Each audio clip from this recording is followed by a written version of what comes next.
There they were playing one of my favorite melodies, and they were playing it particularly well. So I have to thank you.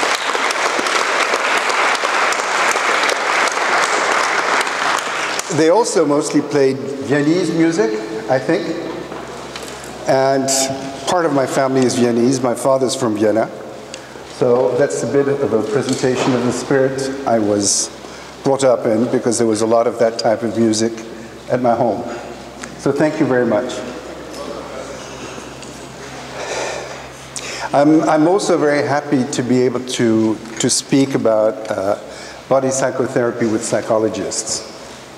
I'm myself a psychologist. I'm part of the Swiss Federation of Psychologists. And I hear that most of you are in the Dutch Association of Psychologists. And I thought that instead of presenting to you what I would call folkloric, Tarzan-like body psychotherapy, that we could dig in together on what are the basic concepts of body psychotherapy that can be used for the future of psychology as psychologists, for research, for also justifying the validity of body psychotherapy, maybe transforming the current state of body psychotherapy in such a way that we can really include it in current ongoing thinking in the scientific, therapeutic, philosophical fields it is involved in, also spiritual fields. As you know, a lot of body psychotherapists love to mix spirituality, science, clinical knowledge. And so we'll need to pay respect to that. Now, how do we use that? One moment. I'll just see if it works. That's it. And I came with a lot of material. I didn't know what would be appropriate for today, what wouldn't be appropriate for today. I probably have too much on my slides. So, as it's also meant to be, how do you call it in Dutch? The day-to-day.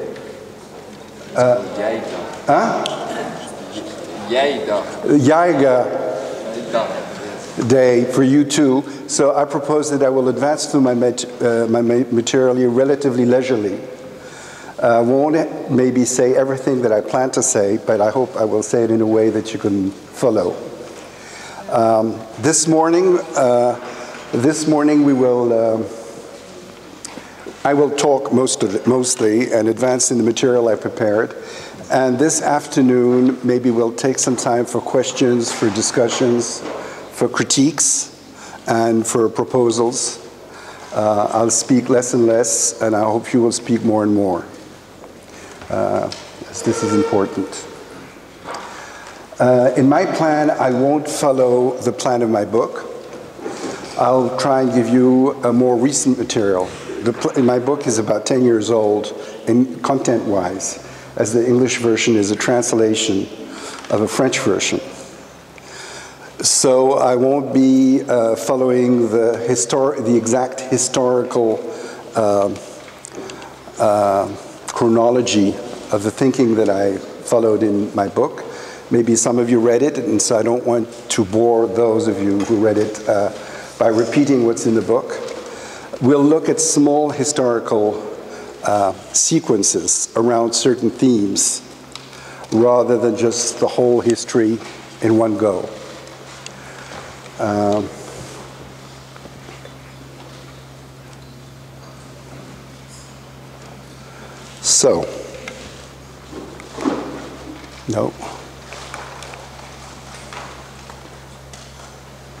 So as a first approach to body psychotherapy,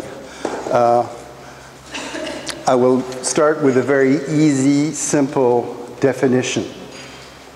As always, simple definitions are simplistic and sufficient. I hope that we'll show that during the day. But it's good to start with some notion of what we're going to talk about. And I will also present you the field of body psychotherapy through some of its current literature, modern literature. I won't focus on schools. So I know some of you have been trained in excellent body psychotherapy schools, and each of these schools has a very wide and excellent literature. But that will not be my subject today, as I'm trying to focus on the basic underlying questions that are behind all those schools. And then I'll start the historical part with a presentation of myself, as this is already a beginning of the past history of body psychotherapy and psychology since the 1970s. So it's a good way to start being precise. Keep going in the wrong direction. So let's start with the first easy definition.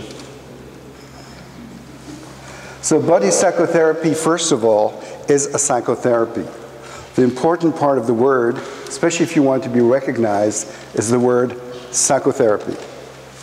For example, in Switzerland, I'm a recognized psychotherapist. They don't care if I'm a body psychotherapist or not. I'm first of all trained in psychotherapy. I'm a psychologist. I worked in psychiatry. I know how to talk with patients. I know how to make diagnosis. I know the history of my field. I know the content of several schools, at least intellectually, and therefore I'm a psychotherapist. And then it so happens that I have been trained in body psychotherapy. I'll explain you which one a bit later. So that's how we get recognized in Switzerland. I know you don't have it that way in Holland, but it's good to have models in your head of how it's done in other European countries where it can be accepted. So the first thing is that it's a psychotherapy. The second thing is that it uses body techniques in how do I use that thing? Oh, here it is. Yeah, in an integrated way. There are a lot of non-body psychotherapists that use the body. For example, in the French and Spanish countries, there's a technique called the Ayuyaguera technique. He was a famous Spanish psychiatrist in Geneva who was mostly a neurologist, and he also was a psychoanalyst, and he also worked on relaxation techniques, a bit the Schultz technique, the Jacobson technique. And so he found a way of combining relaxation and psychoanalysis. And only people who are psychoanalysts can use that method. We don't call that body psychotherapy. They don't call that body psychotherapy because it's just an addition of a technique. It's like when you do psychoanalysis with young children and you ask them to draw. You don't call it a drawing psychotherapy because basically you're a psychoanalyst and you add up a few gadgets.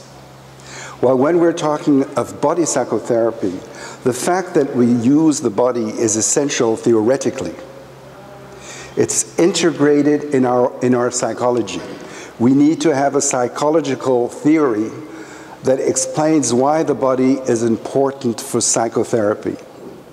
So it's in this sense that I say that body psychotherapists use the body in an integrated way. Then the third thing is, yeah, I've already explained the third point, I think, so I don't have to repeat it. So I think I also explained the next point too. Yeah. Now, if we go in the field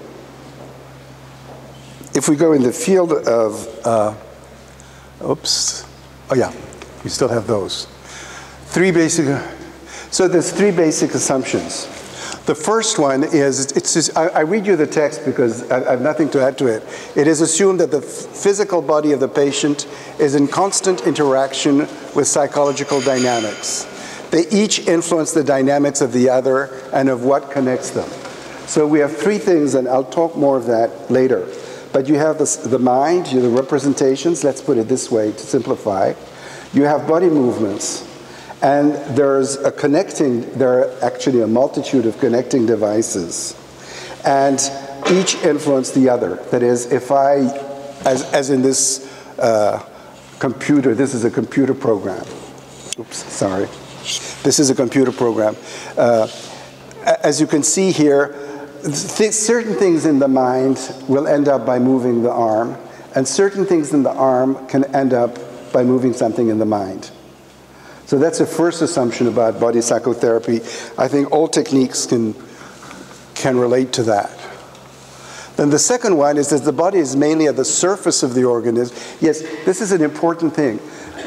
The mind is something completely intimate. As you know, as psychologists, we still don't know how to define it. We still don't know how to reach it. There are a lot of theories about what the mind is, of how embodied or not embodied it may be. And your patient knows what he experiences, but you don't know what he experiences. The body work has got a completely different status because I can touch the body, I can look at the body, and I can discuss with my patient about what I see and what he feels about the body. For example, I say, do you realize that your breathing pattern has changed? I can see that. Sometimes the patient didn't see it, didn't feel it, didn't experience it. And then he starts listening to his breathing. He says, oh yeah, actually you're right, it did change. And actually what I feel now is this and that.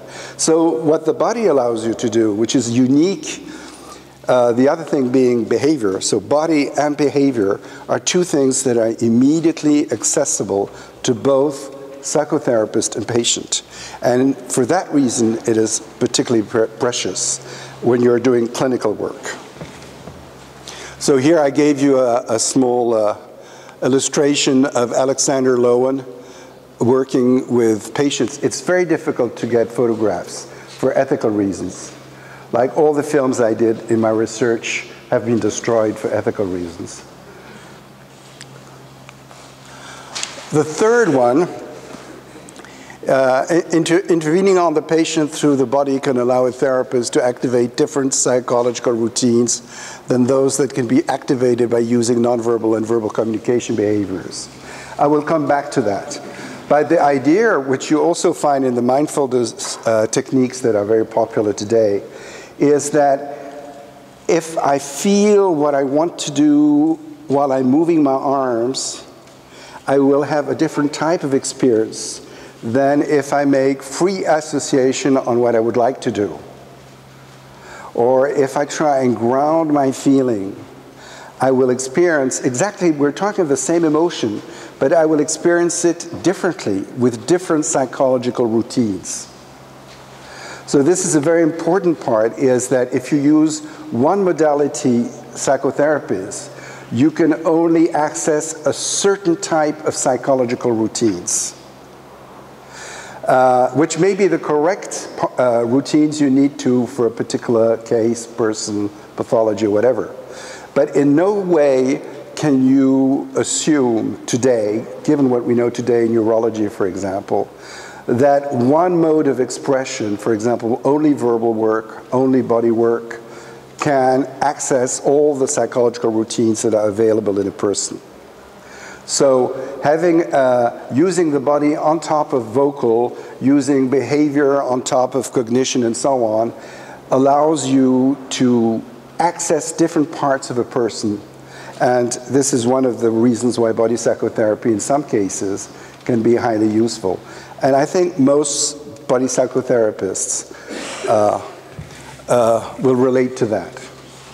And again, I'm talking to you of what could be called psychological hypothesis quite quickly for any psychologists. Now, the problem with body psychotherapy is that it has so many schools.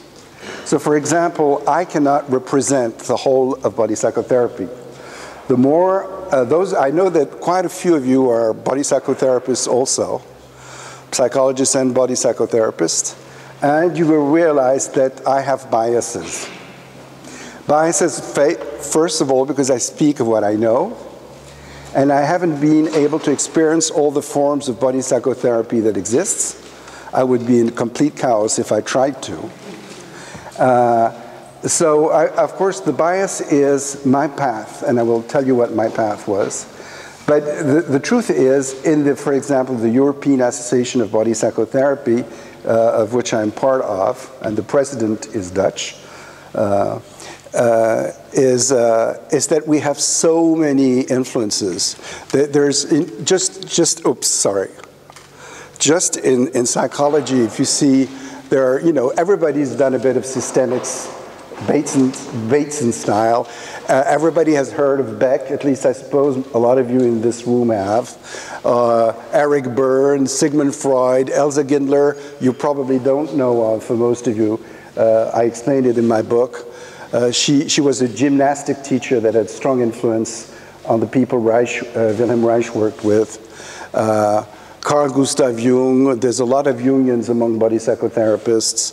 Laura Perls. I say Laura Perls rather than Fritz Perls, because one usually only talks of the males in the history. And it's strange how even Fritz Perls never talks of Laura Perls. Or for example, Elsa Gindler is taught the body to a very well-known psychoanalyst called Otto Fenichel, who wrote articles on all he learned from Elsa Gindler, but he doesn't quote her once because she wasn't respectably academic. And so I prefer to talk of Laura Perls, who, by the way, had a much tougher training than Fritz Perls when she was in Germany. Carl Rogers, sorry, that's machine problems. I'm not yet a virtuoso. Reich, John B. Watson, will be talking about him too, behaviorism, has also influenced more than you think, maybe, body psychotherapy. And here you have an amount of people that everybody's quoting, Beatrice Beebe, Gerda Boyson, Lucio Bizzini, David Bodella, Pierre. You have a whole list of people, and as I specify, and so many others. So it's important to see that what we call body psychotherapy is a much more diverse crowd of schools than most psychotherapy schools. It's really an umbrella for a whole group of psychotherapists that use the body in an integrated way. But their psychotherapeutic references may be highly varied. Is that clear, or is that okay? Okay, perfect. So I'm going to give you a bit of literature now. I was asked to do that. What's the sort of literature you can currently and easily expect if you want to know up-to-date body psychotherapy? So I started with two very old journals. This one doesn't exist anymore. I published it. I was the main editor in the 1970s and 80s. It's French, but it was already it was published by the French Biodynamic Psychological Association, and it was already a journal that tried to include all the thinking that can be useful for body psychotherapists within a journal. And the main model for that French journal was, of course, David Bodella's Energy and Character, which he did nearly alone since the 70s until 2000. He created a school called biosynthesis, and he assumed that he could create a school which synthesized everything that was interesting. Well, of course, he was as biased as me, so his choices were biased, that is, they corresponded to his belief system, but he published nearly everyone. Anyone who was interesting was in that journal.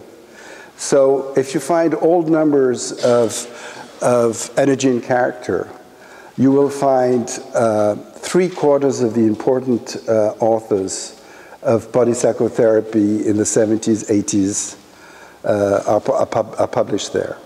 So although it's an old journal, it's one that still has a great historical validity. And Peter Freudl published a complete bibliography of everything that was published in Energy and Character. In terms of modern journals, well, there's the International Body Psychotherapy Journal. That is a recent journal. Before it was the USABP Journal, edited by Jacqueline Carlton. But the US ABP went into financial problems. The journal couldn't continue, so the EABP said, well, we can put in some money in that journal, so let's make it an international journal. Like this, we're not stuck with which association is represented. It's still Jacqueline Carlton that edits it. I'm part of the editorial team of all those journals. And there you have a lot. It's non-school oriented. It's peer reviewed. And it's one where you can find a lot of what's happening today. Then another important journal today is The Body Movement and Dance in Psychotherapy. It's the first journal, it's published by Routledge, that is really published by a publisher with real peer reviewing. That is, really tough people do the peer reviewing. And this is where you will find a lot of the current empirical research on body psychotherapy, what we call evidence-based. As I was saying to our friend there, I call that empirical research and not scientific. And as we're talking between psychologists, I think it's very important that psychologists remember that in scientific psychology, empirical studies are not scientific. If you follow a course of methodology, I don't know what you're taught in Holland, but at least we in Switzerland, it was very clear for us that scientific studies have nothing to do with empirical studies. But for political reasons, the health institutions want to pass empirical studies as being scientific, because those are the type of research that medication uses. So if you can say medication has done empirical studies and empirical studies are scientific, you can then say that that medication industry has done scientific studies on the use of their medication, which in most cases is not the case. And I think it's very important, at least it's a personal fight, that psychologists stand up in front of the institutions and says, if you really want scientific studies, then pay us to do them. Give us the money to do them. And stop, in a way I would say, bullshitting us with pseudo-scientific empirical studies. I love empirical studies. They can be very useful. Very often when I read them, I get a lot of information I wouldn't have thought of, but they're not scientific, and they're no proof of anything. And at least that's my point during the whole day. Here's an example of a research. Yeah? I don't know if it's my problem, but it's sometimes hard to hear you. Oh, technician. Where's the technician?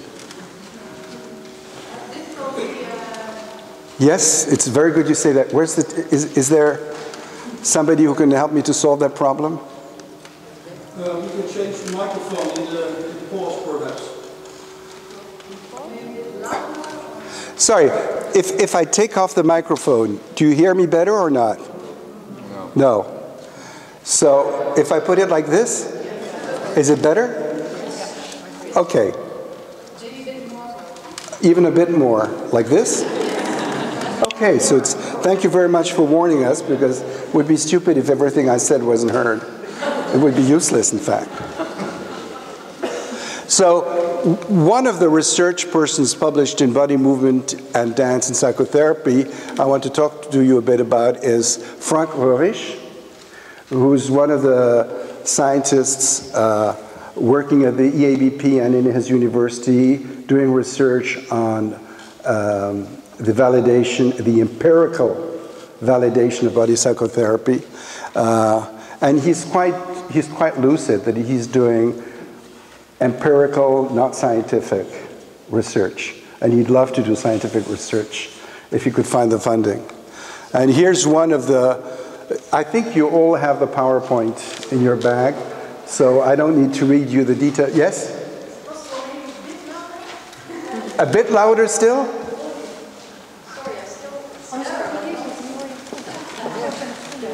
Is like that better? No. Better? Is the problem for many of you? Yes, you too, yeah. Is that okay now? Okay. Okay, so like this, you know, yes?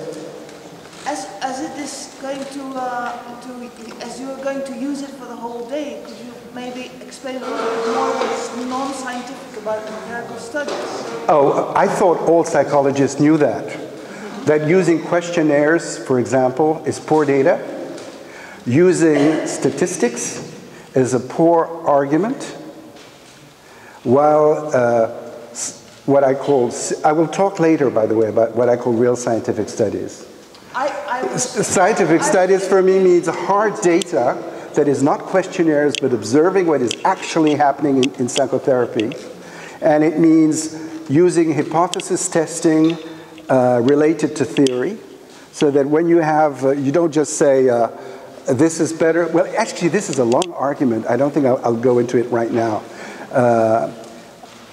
We can go into it later, but it's, for me, it's current knowledge, at least among experimental psychologists, and I'm one of them, that empirical data and testing is not scientific. But this is a long discussion.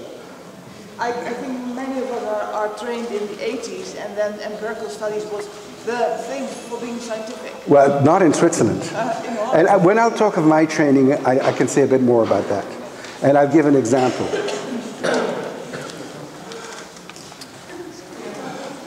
But I regret that in Holland, then, empirical study has been presented as scientific. For me, this is a wound in terms of psychology. So here are some important books you can read if you want to have a collection of articles on body psychotherapy. One of them I published myself was The Flesh of the Soul, the Body We Work With. That was a congress organized by the EABP in 1999 that's been published since, where you have a lot of very important body psychotherapists who published in it. And the most recent one is the Handbook of Body Psychotherapy and Somatic Psychology, published by Marlock and Weiss. The book already exists in German, sells very well, and is going to come out in English next spring, I think. And it groups most of the major body psychotherapists today who each develop different point of views on body psychotherapy. In the US, there's a very old book, which nobody knows probably, but I find excellent. It's Jerry Kogan's book, where you find how people like David Budella, George Downing, Feldenkrais, Alexander Lowen, Eva Reich, Ida Rolf, Charlotte Selver, and many other people expressed themselves in the 80s. Yeah? Is it okay if you use this one? Well, I know you hate it. Yeah, I hate it. Okay, let's see if it works. Whoops. Please put this on as well. Oh, you have to take this one. Okay. So ignite it. Oh, you're on the ear. Yeah. Maybe you can ask how many people cannot hear you good. Then we know. Is that, does that make a difference? No, one moment. Yeah. Does that make a difference? You have to speak in Does that make, oh my God, it means being like, okay. Does that make a better difference? Yeah, ask him. How many people find that much better? Yeah, quite a few. Yeah, so that's... Okay. I'll probably be doing this all the time, so remind me from time to time.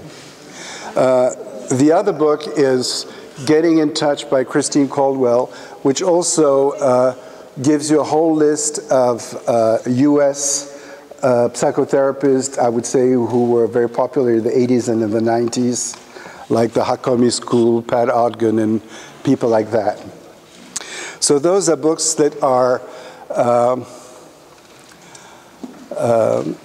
that tell you about, several authors. Then you have books on psychotherapy where it's one author trying to describe the field of body psychotherapy. And of course, all three of us have our... I don't think I'll be able to do that, I can't talk like that for a whole day. We'll have to solve that when we stop for the exercise. Yeah. because that'll be impossible. So I'll try and make things quicker if that's how things... And here are individual books, recent individual books, not on the whole field, because it's personal ways of thinking, but it's not a school either. There's the old George Downing book, Körper und Wort. What? Okay. Is that good enough? Yeah. Is that good enough? Oof, thank you very much. That's much better. So it doesn't exist in English. He wrote it in English, but you never managed to get it published in English. So it exists in German and Italian and in Swedish. But it's an excellent book. Then there's Ulf Goethe's Körper Psychotherapy, which should come out this spring. He's very representative of what I would say what the Germans like today. Not all, but some. And there's, I suppose many of you know Bessel van der Kolk, the PTSD specialist, who has always used body psychotherapy work in his PTSD work. And there he wrote an excellent book called The Body Keeps the Score, in which it's also personal writing. He tells about his life, his experience with Vietnam soldiers, and how he's an eclectic therapist like I am. That is, he has no problem using all the techniques that work for the patient. He doesn't want to stick to a single theory. So it just came out this year. I strongly recommend it. And it's Dutch. Oh yeah, I forgot to tell you, talking of Dutch people, the Koster in my name is Dutch. I'm called Michael Koster-Heller, C.Heller. The Koster part of my name is Dutch. So I'm happy to explain that work in Holland. Here it is. So I think here you have the main three associations that exist for the moment at European, US, or international level. Okay. So where are we with time? And how long should I start the exercise? 10 by past 10 minutes now.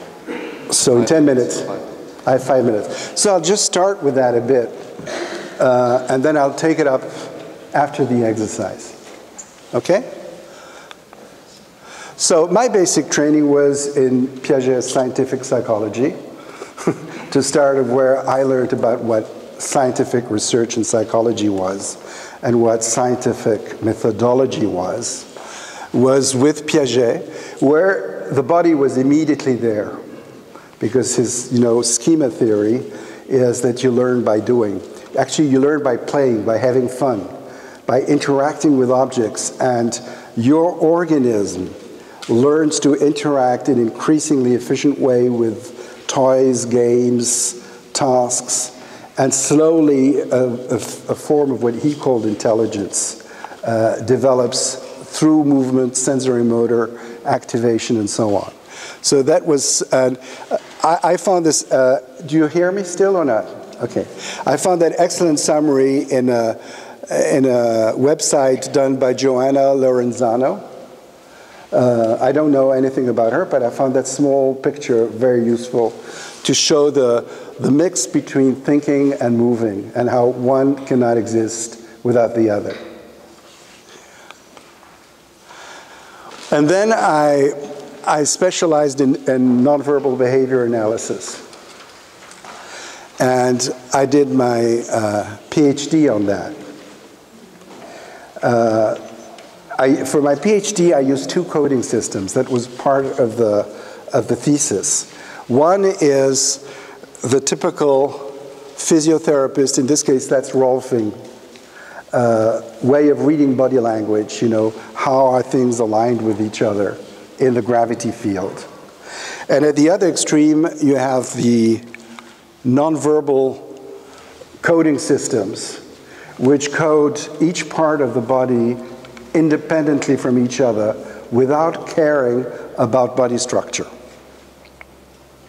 And I used both these coding systems to see if one of them was better or complementary with the other, to analyze films in which people were of the same or of different social status. So I'll finish with that thesis work, and then we go to the exercise. So the main idea here is that you, A, need to distinguish the parts of the body on which the weight is, on which there is contact with what carries the body.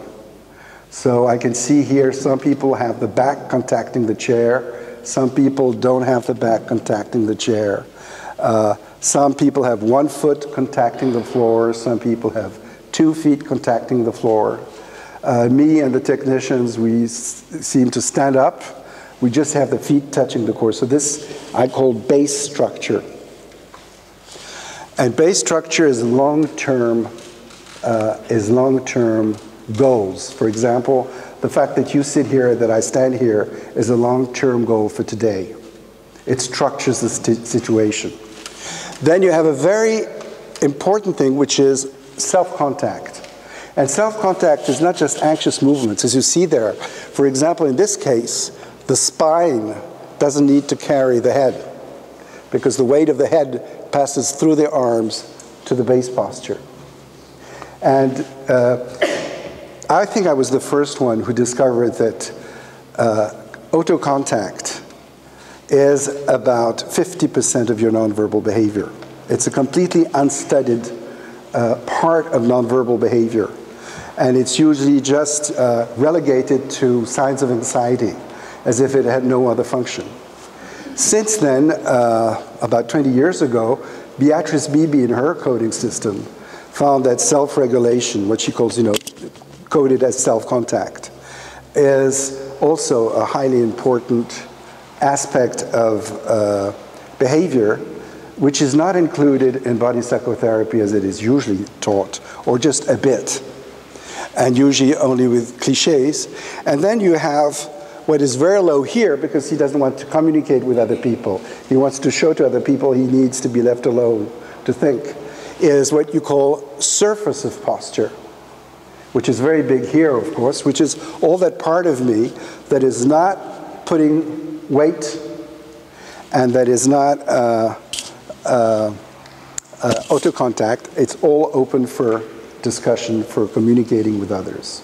So and this system was also found by Argyle and Kendon in nonverbal behavior, and by Arjen Goffman. I don't know if you know of him. He's a famous sociologist who studied encounters a lot. So I'll retake our talk on posture. As you see, it is relevant to body psychotherapy. That was the sort of scientific work, and I'll show you why, on body in interaction. So I'll stop talking for the moment in terms of, and I propose that we will do exercise. Oh no, when I have to jump to my exercise part. Where was it? Oh, it's not there anymore. Okay. Too bad. Okay. So, I must have it here. One moment. I had it somewhere. Where is it? Well, I wanted to put it on a PowerPoint, but it's not on the PowerPoint anymore somehow. Oh, there it is. Okay, there it is. So it should be a bit further. I'm sorry for that. Oh yeah, here we are. So we'll start by one of the things that I couldn't do at university, but which we all do today, which is meditation. Body psychotherapists, cognitive therapists, and so on use meditation. And as you know, the inclusion of meditation in psychology has been a long, tough work. When Jung began with that, when he fought for the publication of those books on Asian techniques, He was just treated as alchemist. But today, most psychotherapy schools use mindfulness techniques, as far as I know. Even some psychoanalysts. So I will propose to you that we do a meditation exercise to start with, which I will need for my theoretical constructions a bit later. So it's not irrelevant. It's not just asking you to relax. We're in body psychotherapy, so we're not just asking people to relax. We're using the body to think. We're contacting our body to learn psychological phenomena. And as you know, for those of you who have already made meditation, sitting is a first important point. And that, like this, we are, if you notice, back to Rodin's model I just showed you a few minutes ago, posture is important for meditating, for thinking in a certain way, for helping certain mental procedures to pop up, emerge in yourself. And the important part, which I want to insist on here, is the pelvis. You don't want to sit on your ischial bones. You want to sit, on your sacrum. I'm sorry, I always say that in French, though. I'm not so good in English. You want to sit on your ischial bones, and you want your, how is it in English? You know that thing which is halfway between the anus and the sex? The perineum, okay, that's a Latin word, so that works. You want your perineum to be as close as possible to the chair, not quite touching it. And if you notice, you want that small tilt, okay? Of course, I'm not going to ask you to sit like that today, because I know that at least half the Europeans can't do it, and 3/4 of the males can't do it. So even when you sit, try and be more like this than like that. You see here, the sacrum is very close to the chair. That's wrong. Think also of this bone here, you can touch it, as being more or less horizontal. And have your 2 feet grounded on the floor.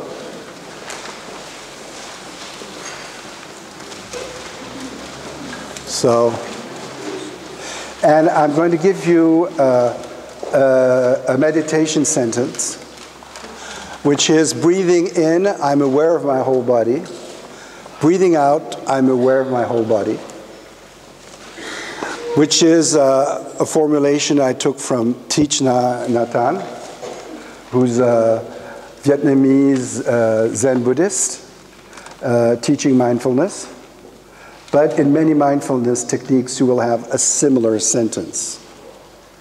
And what I propose you do, don't start immediately, because we have to do the how you come out aspect beforehand.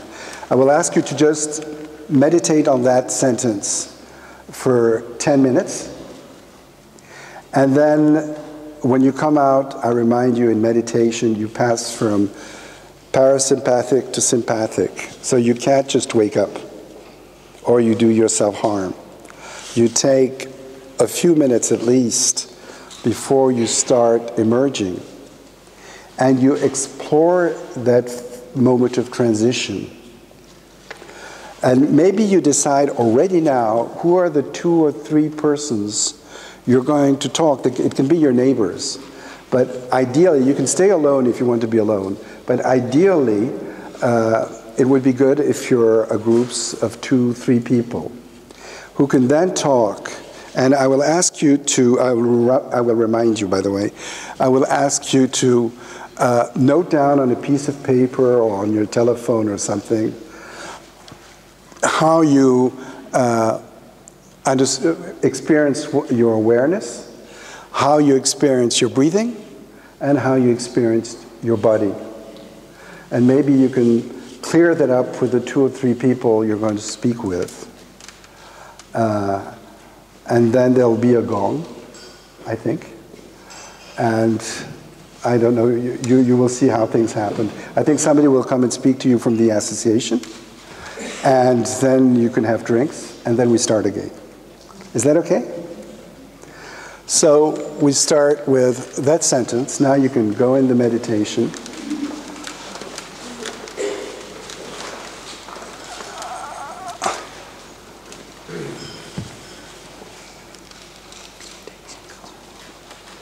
Yes, I know that. Le prunier, yes. What? Oh, she's telling me that, and I heard that 2 days ago already, that Thich Nhat Hanh is, he's at Le Prunier near Bordeaux, is maybe dying. So I didn't know that when I prepared this conference. But I was told that because I meditate with Thich Nhat Hanh friends. And so all my heart goes to you and all those who love Thich Nhat Hanh, because he's a very important teacher both in the States and in Europe. So, you see, history is there in everything we do. And so you can include him maybe in your meditation and send something to him if you wish to. So we'll meditate for 10 minutes, if that's okay for you.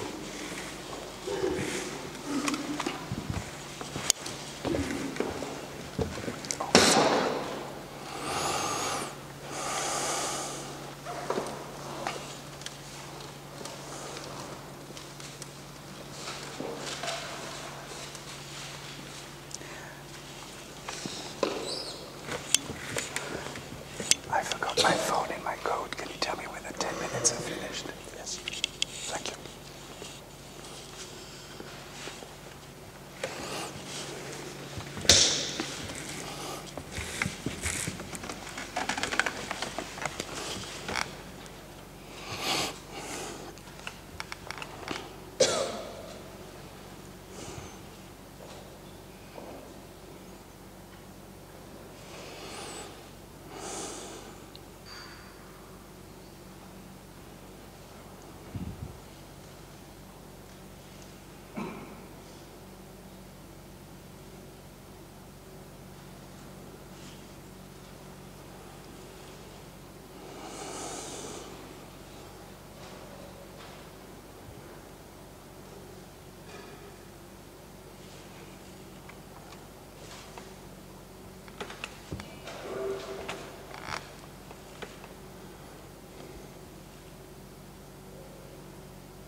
So please slowly come out of your meditation, very gradually if possible. Transition periods are important.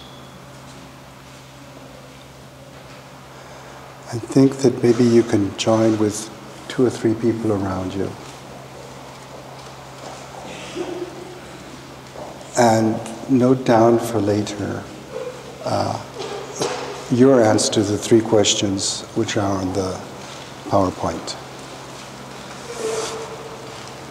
And maybe discuss it a bit, or debrief yourself if ever something happened to you during that meditation.